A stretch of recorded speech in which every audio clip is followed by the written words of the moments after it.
네, 신고 유형을 구분한 이유는 사업의 규모에 따라 세무신고를 이행할 능력이 다 다르다고 보기 때문인데요. 규모가 큰 사업자일수록 이익이 클 확률이 높습니다. 이익을 조금이라도 과소신고한다면 큰 탈루로 이어질 수 있기 때문에 정확한 장부 작성과 세무조정을 통해 세금의 탈루가 없도록 구분한 것이죠.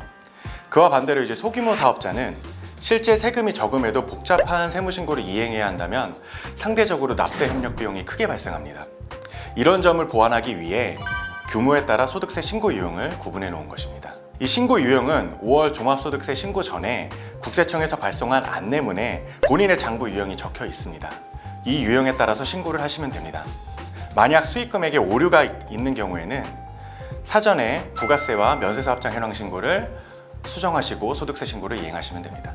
이 세액 감면은 정말 큰 혜택이라고 볼 수 있는데요. 법에서 정한 업종을 과밀역제권역 밖에서 처음으로 창업하는 15세 이상 그리고 34세 이하의 청년은 5년간 소득세와 법인세를 한 푼도 내지 않을 수 있습니다.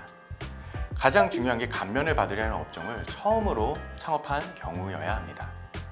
또한 사업장이 억제권역 내에 위치한 경우에는 50% 세액 감면을 적용받고 밖에 위치한 경우에 이제 100% 세액 감면을 적용받게 되는데요. 억제권역이란 수도권 내에 소재한 밀집 지역을 말하는데 억제권역 밖 몇 가지를 말씀드리면 김포, 파주, 안산 등이 있습니다.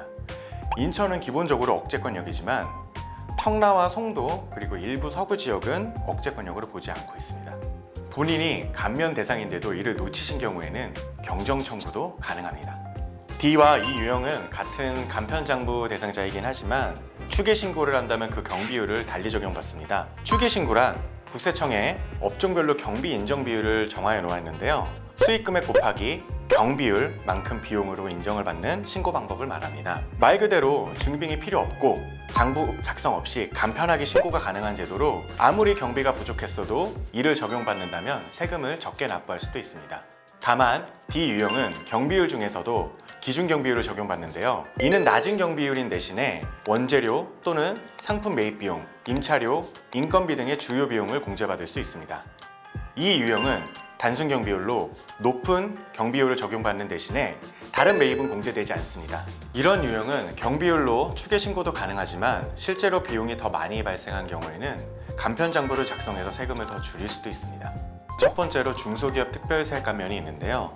세법에서 정한 업종에 해당이 된다면 해당 업종에서 발생한 세액의 5%에서 최대 30%까지 감면이 가능합니다. 두 번째는 창업 중소기업 감면 및 청년 창업 감면입니다. 마찬가지로 세법에서 정한 업종을 처음으로 창업한 경우 과밀억제권역 및 청년 유무에 따라 5년간 세액 감면이 최대 100%까지 가능합니다. 청년이 이제 과밀억제권역 밖에서 창업한 경우에 100% 세액 감면을 받을 수 있는데 이는 최저한세 그리고 농특세에도 해당되지 않아 아무리 많은 이익이 발생했어도 세금을 한 푼도 내지 않을 수 있습니다. 세 번째는 4대 보험 근로자가 있는 경우에 받을 수 있는 사회보험료 세액공제와 고용증대 세액공제인데요. 직전 연도보다 증가한 근로자가 있으면 청년 그리고 60세 이상 장애인 유무에 따라 인원당 700만 원에서 최대 1,200만 원까지 세액공제가 가능합니다. BC 유형은 복식부기 의무자로 꼭 외부 전문가를 통하여 신고할 필요는 없지만 재무제표라는 장부를 작성해야 하는 사업자입니다. 직접 홈택스를 통해서 신고할 수도 있지만 생소한 단어들로 인해 보통 전문가들에게 위임하는 경우가 대부분입니다. 종합소득세 안내문에 나온 수익금액을 바탕으로 그와 관련한 지출 비용과 사업용 자산 그리고 재무상태표와 손익계산서, 제조원가 명세서를 나누어 작성하면 됩니다. 규모가 작지 않은 만큼 이 과정에서 실수와 누락이 있을 수 있고 그렇기 때문에 가산세 대상이 될 수도 있습니다.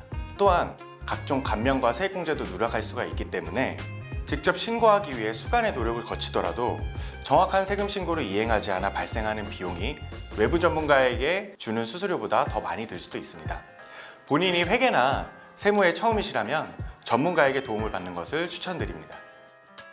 네, 현재 가장 큰 세제 혜택을 볼 수 있는 것이 고용과 관련한 세액공제인데요.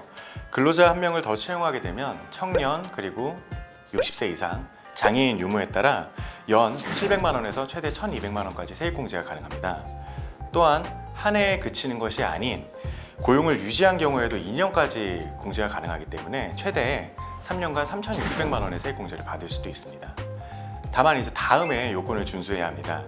근로자는 특수관계가 아니어야 하고요. 1년 이상의 정규직 근로자여야 합니다. 단시간 근로자도 아니어야 하고요. 다만 외국인 근로자는 상시 근로자에 포함이 됩니다. 그리고 사후관리 요건이 있어 세액공제를 받고 다음해 고용 인원이 줄어든 경우에는 받았던 세액공제가 추징이 됩니다. 이 외에도 근로자 증가에 따른 사회보험료 세액공제도 받을 수 있으니 적극 활용해 보시길 추천드립니다. 현재 챙겨야 할 것은 본인의 수익 금액이 얼마인지, 장부 작성 유형은 어떠한지, 그리고 대략적인 이익이 얼마인지 사전에 검토해 보시는 것이 좋습니다. 이미 부가세와 급여 신고 기한이 지난 상황이기 때문에 대략적인 손익이 나왔겠지만 터무니없이 많은 이익이 예상되는 경우에는 지금이라도 조치를 취하셔야 합니다. 혹시나 신고하지 못한 인건비와 비용들이 있는지 확인하시고 누락된 경우에는 지금이라도 신고해줘야 합니다. 또한 본인의 예상 세액 감면과 공제를 인지하고 있는 것도 좋습니다. 혹여나 신고 시에 이것이 누락되는 일이 없어야 할 테니까요. 이런 조치를 다 취하고 나서도 본인의 예상 납부 세액을 알고 있어야 갑작스러운 세액 부담에 대비하실 수 있습니다. 네, 근로자 및 프리랜서 그리고 일용직 근로자에 대해 지급한 인건비는 본인의 종합소득세 신고 시의 비용으로 차감되기 때문에 절세하고 싶다면 꼭 신고하시는 것이 좋습니다. 근로자의 경우 4대 보험이 걱정이 되어서 신고하지 않는 경우가 많으실 텐데요. 근로자 채용에 따른 세액공제 등도 활용할 수 있으니 급여 신고하시는 것이 오히려 세금을 절세하는 데 도움이 되실 수 있습니다. 만약에 또 4대 보험을 신고하지 않은 상태에서 산재가 발생하거나 실업급여 등의 문제가 발생하게 된다면 과태료 등에 해당이 되어 더 큰 문제가 야기될 수 있으니 검토해 보시는 것이 좋습니다. 근로자와 달리 프리랜서의 경우 3.3%만 공제하고 지급하면 되는 소득이기 때문에 신고 절차도 간편하고 사업주 부담도 적습니다. 이 부분도 놓치지 말고 신고하시는 게 절세할 수 있는 방법입니다.